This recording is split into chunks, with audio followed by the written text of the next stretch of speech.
समझ नहीं आ रहा अपने सैलरी इंक्रीमेंट का क्या करूं। बेटा इतना क्या सोच रहा है, अपने म्यूचुअल फंड्स के एसआईपी का टॉपअप करा ले। This is the right time. क्या समझ में नहीं आया। बेटा इतना क्या सोच रहा है, अपने म्यूचुअल फंड्स का एसआईपी टॉपअप करा ले। This is the right time.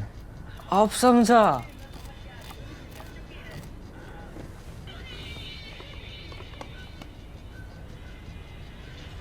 Mutual fund investments are subject to market risks. Read all scheme related documents carefully. Some very interesting stuff is coming out of China. So interesting and so important that it is making the entire world get up and take notice. So we can spend hours talking about China and again and again and again. But in my effort to break it down into simple ideas and simple points and simpler analysis, because that is the essence of cut the clutter, let me follow the rule of 3, 3 and 3. So first of all, the 3 bits of news that have come out of China, or 3 bits of trends that have come out of China.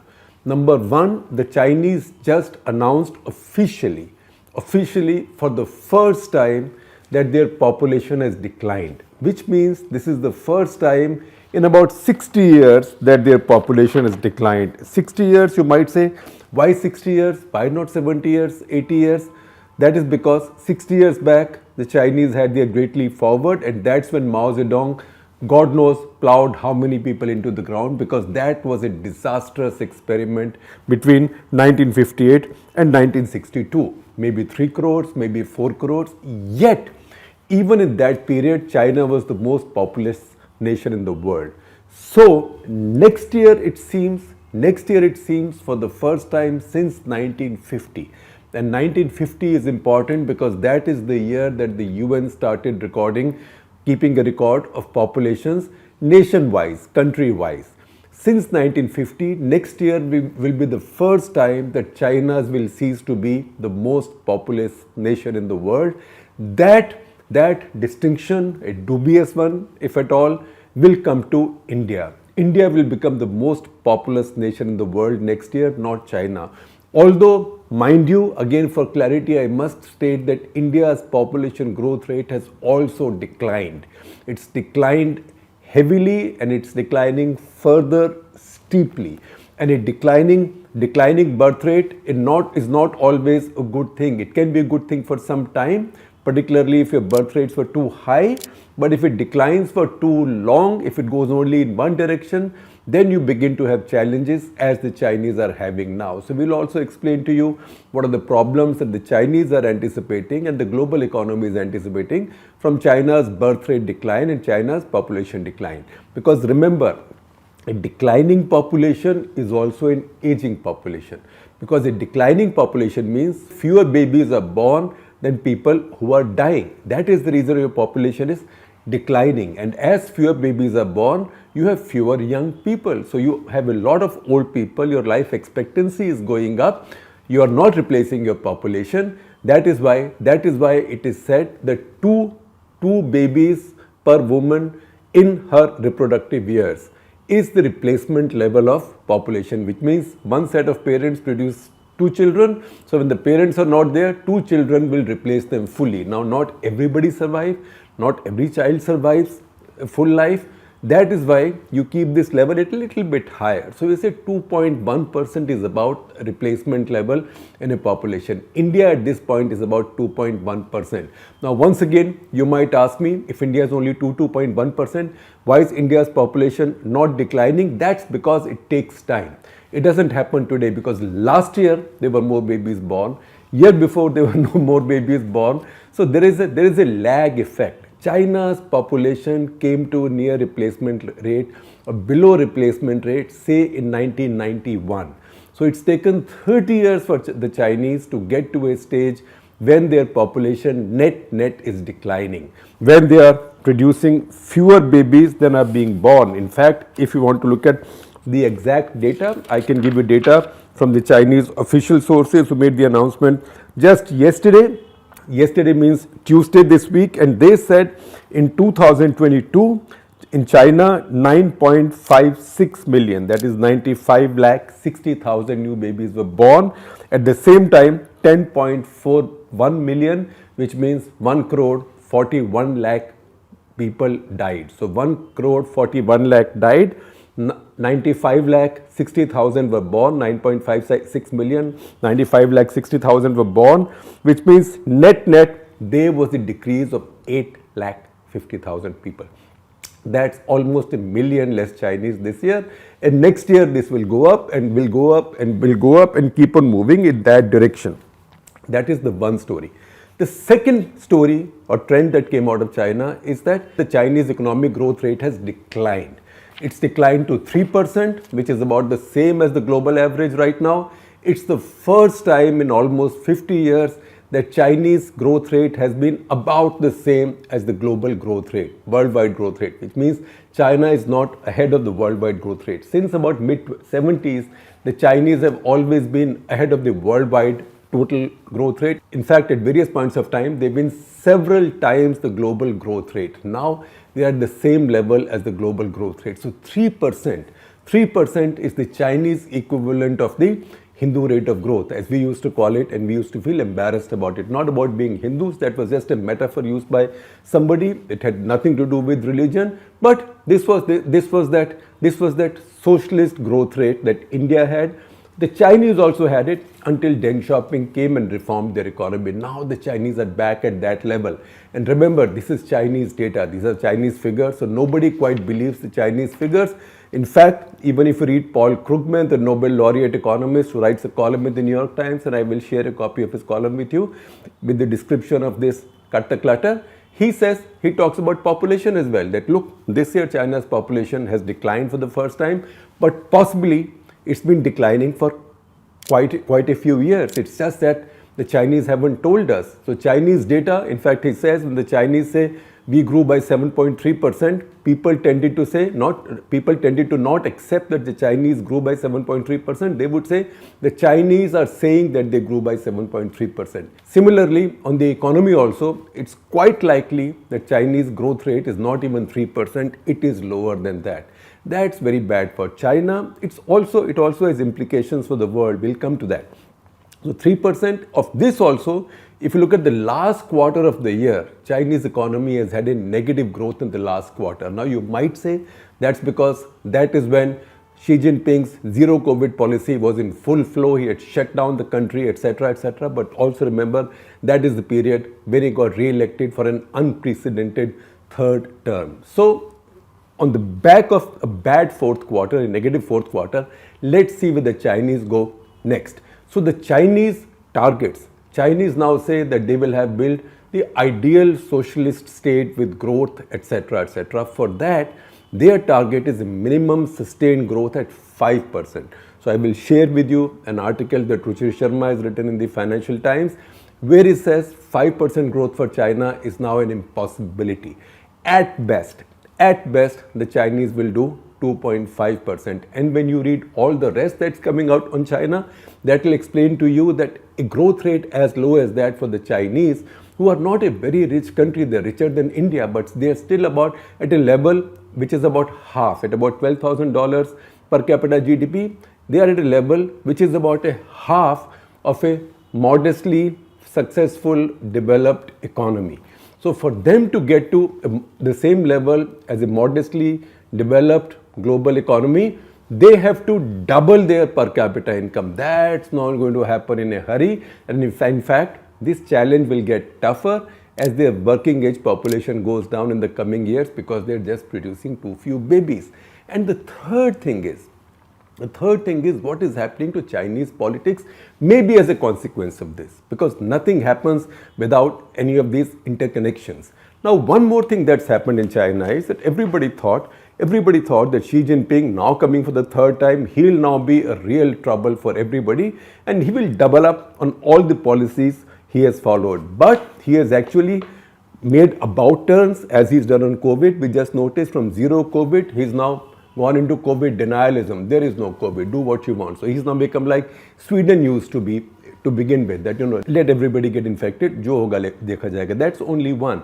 But Again, if you read Ruchir's article, he points out, because he says this is not the Xi Jinping that we had expected to see after he got his third term. He has now calmed down on his assault on the Chinese big tech companies. He's also relaxed on the borrowing limits, etc., for his builders and developers. And at the same time, he seemed to be a little bit more calm, at least with those countries with whom he has maritime boundary claims, that is in South China Sea. I don't think we have seen any of that calm on our borders yet in India, but he certainly calmed down in those areas. So it is possible that as Xi Jinping now sees economic troubles, as he sees this demographic writing on the wall, the demographic dividend that the Chinese have enjoyed for almost 40 years now, that is now beginning to end. That's beginning to wind down. China is becoming a much older population, much too fast.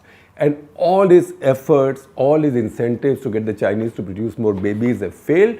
And the whole world seems to have got together against him. He's now calming down. And that's where you also see that even on Russian invasion of Ukraine, his support is not vocal. If anything, he seems to be very quietly distancing himself. He'll say nothing rude about Russia, but he's quietly distancing himself. So if you see all of that, these are the three trends: population decline, growth rate decline, and Xi Jinping's complete about turn from the kind of politics and the kind of image and politics that he had built. These are the three big trends out of China, which brings us to the next 3 points. What is it that brings down a country of the might and size of China, which damages so greatly a country of the might and size of China that the whole world has to take notice and the whole world feels affected? That is when dictators take decisions believing that they know best, when they don't have anybody around them telling them, look boss, this is not going to work. Because if you said anything like that, you might end up in a labor camp or someplace, or maybe 6 feet under, right? That's when dictators make their big mistakes. So see what are the big mistakes the Chinese have made over time, say in the past 60 years. So first was the Great Leap Forward. The Great Leap Forward, Mao Zedong, he said many things, but among the most famous or infamous things he did, he killed a lot of people in that process, a lot of people died, but he also declared a war, and we once talked about this in some detail in an episode of Karta Clutter. He also said that there are 4 enemies or 4 pests, and what are these? Rats, flies, mosquitoes, sparrows, and he said kill all of them, right? And that's when the Chinese killed all their sparrows. They killed all their sparrows, so there was nobody left to eat up the insects, and locusts multiplied massively. The Chinese suffered gravely, and then they realized that they had messed up, and then they tried to do desperate things, including importing sparrows from Soviet Union, which was an ally. In fact, so bad was the situation then that, say in Beijing, many of these sparrows, I don't know how birds figured this out, they in a way sought asylum in foreign embassies. They landed up in foreign embassy compounds somehow, because word spread among them that there they will be safe. And there were a lot of them in the Polish embassy, and there was also stories that you can read whereby mobs gathered around these embassies with drums, basically asking them to turn over the sparrows. So dictators take these idiotic decisions which bring enormous damage on their populations, on their people. Second such policy was the population policy. In 1980, and this is a lesson to those in India who want a population law, ek bacha, do bacha and all that, don't mess with families. Don't mess with people's personal lives like this, not by using the law like this. You cannot use state power to compel people on how they run their families. So the Chinese in 1980 declared the one-child policy. In about 2 decades, or maybe 3 decades, they had realized that they had messed up. Their population had begun to get older. And what happened? Because economic growth came after Deng Xiaoping, and economic growth came, people began to get a bit more prosperous, they began to move to urban areas. In any case, they were less inclined to produce more babies, and they were less inclined to produce babies too early in their lives. So they were producing fewer babies and later in their lives, and in any case the law limited a couple to produce only 1 baby. That had many consequences. One, it produced multiple generations of brats. That's about 3 generations of brats. One set of parents, no brother, no sister, no cousins, no uncle, no aunt, no nephew, no niece, right? Very small and very isolated families. And second, given the premium on the male child, it led to the highest abortion rate in the world for China.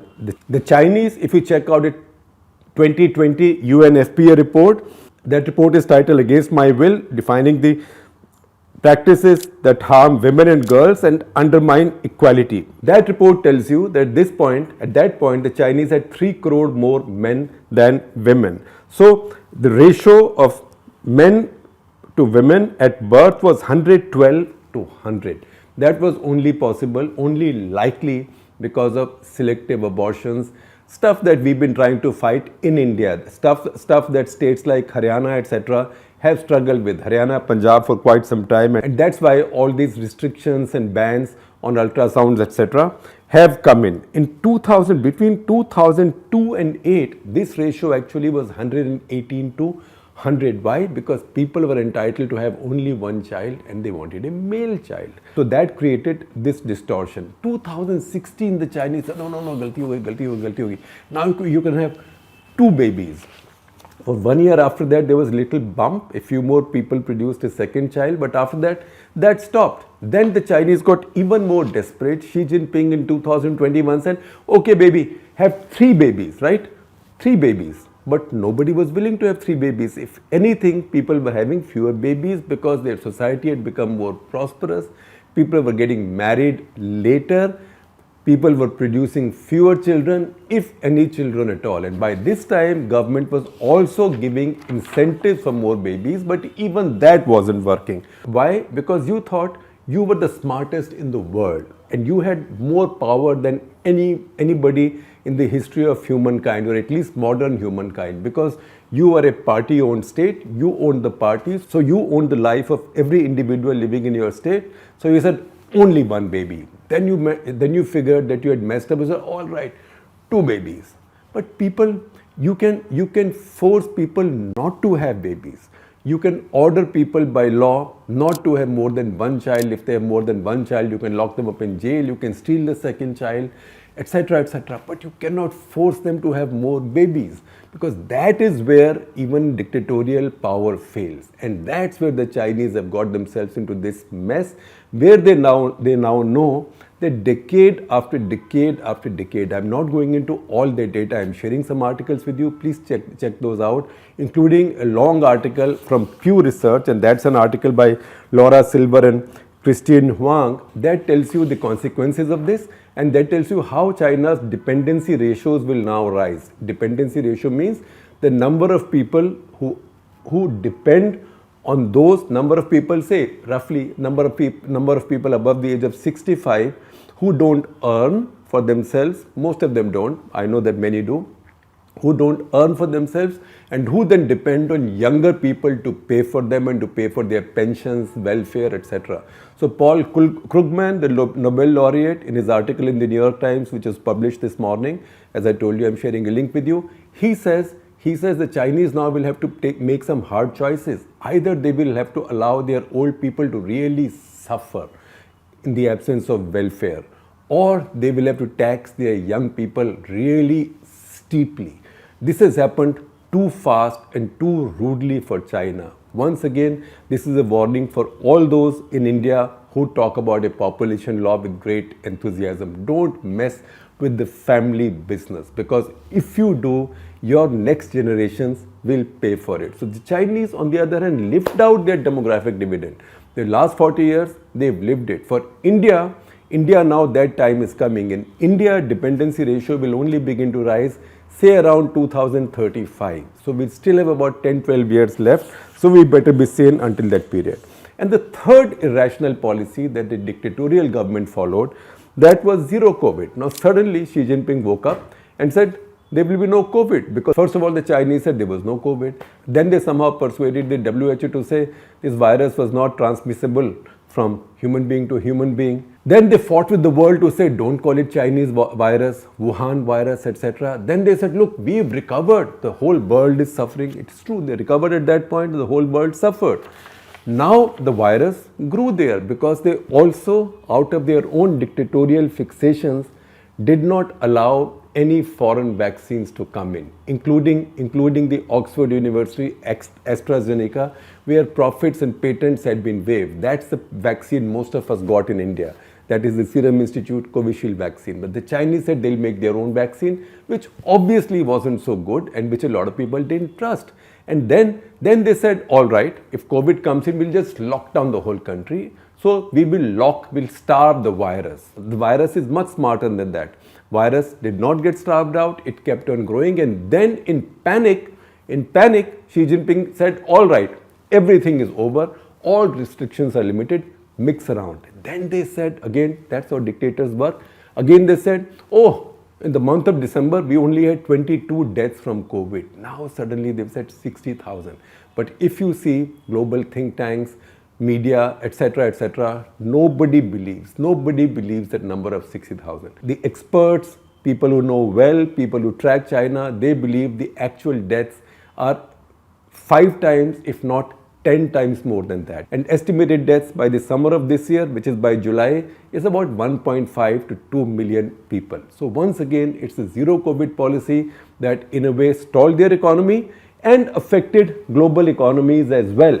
Yet at the same time brought upon them this massive wave of COVID infections, where it is now believed that out of the 2.2 crore population of Beijing, almost 90+% have already got infected or will soon get infected. Now in the very beginning of this episode, we had said that we'll follow the rule of 3, 3 and 3. So I told you the 3 bits of trends and news, big ones coming out of China. I've told you the 3 examples of the awful, stupid things that dictators do, all from China. Now the 3 consequences of this for the world and for India. So first of all, the rest of the world, when China slows down like this, the rest of the world has to take a deep breath and worry, right? There is no schadenfreude in this because Chinese economic growth has been driving global economies as well. Now all of us note with great concern the fact that in the last year, we had $100 billion trade deficit with China. All right, we import a lot more from China than we export anyway, but it's also because China's imports have gone down. And China's imports haven't gone down because they don't want to buy anything from India or any other country. They've gone down simply because their economy has slowed down. So the slowing down of the Chinese economy has consequences for the entire world. So that is the one thing. The second consequence of what's happened in China, everybody now has to watch Xi Jinping. Now, if Xi Jinping has had to make these about turns, you can see that he's under stress. He's under stress if his economy doesn't grow as fast as it should because it's not a rich economy. And he's denying people a lot of other freedoms, political freedoms, freedom of speech, many other freedoms, many other options in life, many other flexibilities that human beings take for granted in more developed modern economies. And then his growth rate remains around 2.5%. It's a matter of time before stresses begin to rise in his country as well. And when that happens, how will he respond to it? Or what will other leaders in the Communist Party, after all, they also have ambitions. Right now, because Xi is so powerful, they've all swallowed hard and let him be, and they all applaud when he speaks. But I'm sure deep down, many of them are sharpening their knives. So what will happen? The world has to watch this aspect of China as well because politically, diplomatically, strategically, China is the second engine of this 2-engine train. If this world is a 2-engine train, 2 engine ki gadi, right? Then China is the other engine. America may be the stronger engine, but China is also an engine.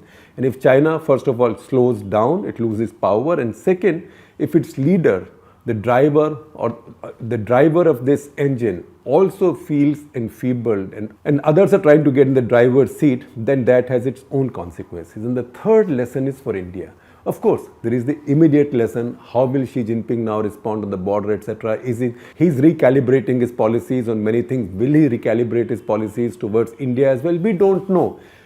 So that is an important thing to watch, but the more important thing is the lesson. The lesson to learn from China is that just because you have a government which has a lot of power. Now, of course, India will never have a kind of dictator that China has had now for more than 70 years. That's an impossibility in India. Even Indira Gandhi during the emergency was not that kind of a dictator. She tried doing something, say with Nasbandi or vasectomies, and you see the consequences, what happened after that. Soon enough, the Indian immune system struck back. So that is not the issue. The point is, when you have strong governments with large majorities, then all kinds of demands rise. You have to be then careful, and you have to have some humility and listen to others, because it's only when you listen to others that you can avoid making the big mistakes. And it's only a catastrophic blunder like that, an unthinking catastrophic blunder like that, that will break the momentum of an upwardly mobile, very aspirational and very well positioned India at this point of time.